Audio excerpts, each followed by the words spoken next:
first presenter this evening. And I'll give this one a little extra applause because it's never fun being the first. But I want you to welcome to the stage Jordan Douglas and the title of his presentation, Artistic Inheritance, Father and Son.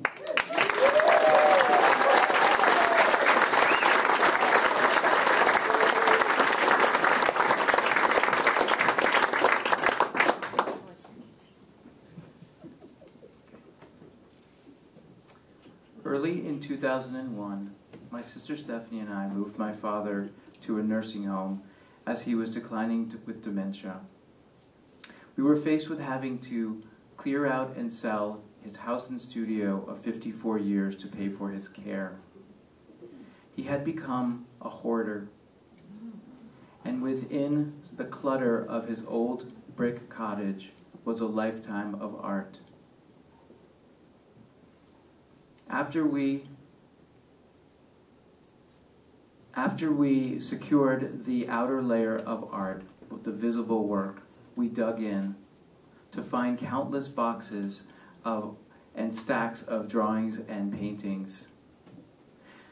Deep in the recesses of his dank basement, we found the portraits he had long talked about.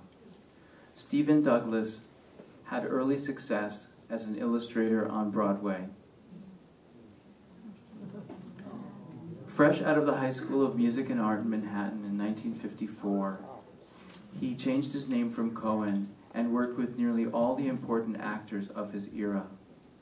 Now, for the first time, we could see these stylized caricatures with signatures from the celebrities.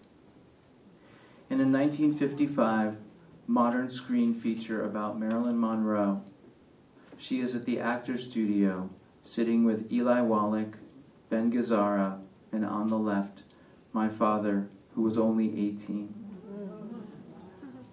After a couple of years of traveling to Europe and Puerto Rico, where his work became increasingly realistic, he enrolled at the Art Students League to study oil painting and traditional techniques. He had minor exhibitions and worked on commission. In 1963, he attended a lecture by an Indian guru and was inspired to give up his drive for material success. He became a vegetarian, he meditated, he married my mom, who was a Holocaust survivor, and they moved to Westchester to be closer to nature and raise a family. Here we are, next to the old house in Yorktown in 1970. That's me looking up at my younger brother, Gavin. Away from the lights of the city, my father taught classes from home and at various art centers in the region, and he drew and painted voraciously. To me, his watercolors are the most exciting, for they reveal his dance on the tightrope between control and risk. My father was a difficult figure, but he was a gifted teacher. When I was a child, he taught me how to use pencils and paint, but most importantly, he taught me the language of art. He showed me to study shadows to understand dimension, and to look at the big picture before getting caught in the details. Lessons that have stayed with me throughout my career as an artist and teacher. He continued to make art into his 80s, although his life had become dysfunctional. And now, I have the responsibility of managing his legacy. There are over 1,000 pieces of work, and much of it is in need of restoration. In time, I hope to bring his art to a larger audience. It took a year during the pandemic to empty and sell the house, which had been a touchstone in my life. For my process of letting go, I needed to access my creativity. With each visit, I photographed with black and white film to capture the steady undoing of my father's world. Images I call 950 Starlight Road.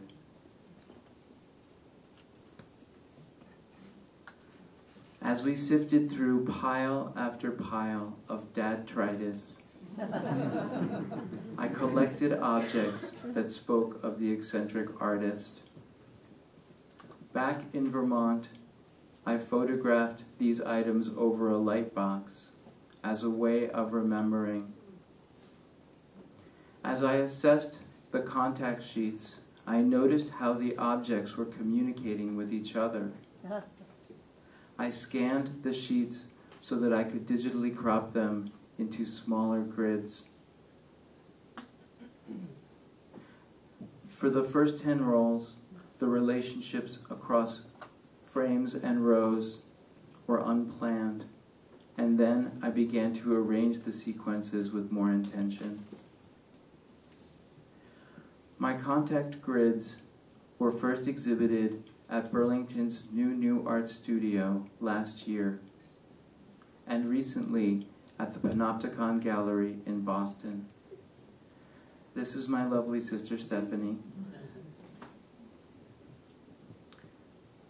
Stephen Douglas died last June, and on the eve of carrying his ashes to Cape Cod to scatter them into the dunes and waves, I got inspired to photograph his mortal remains. I opened an old Chinese tea tin he had kept in his kitchen and poured out his cremated ashes over photographs. An image from 2008 of his hands holding soil in his backyard. My father, the artist, as a baby, gazes from beneath the dust of his own body.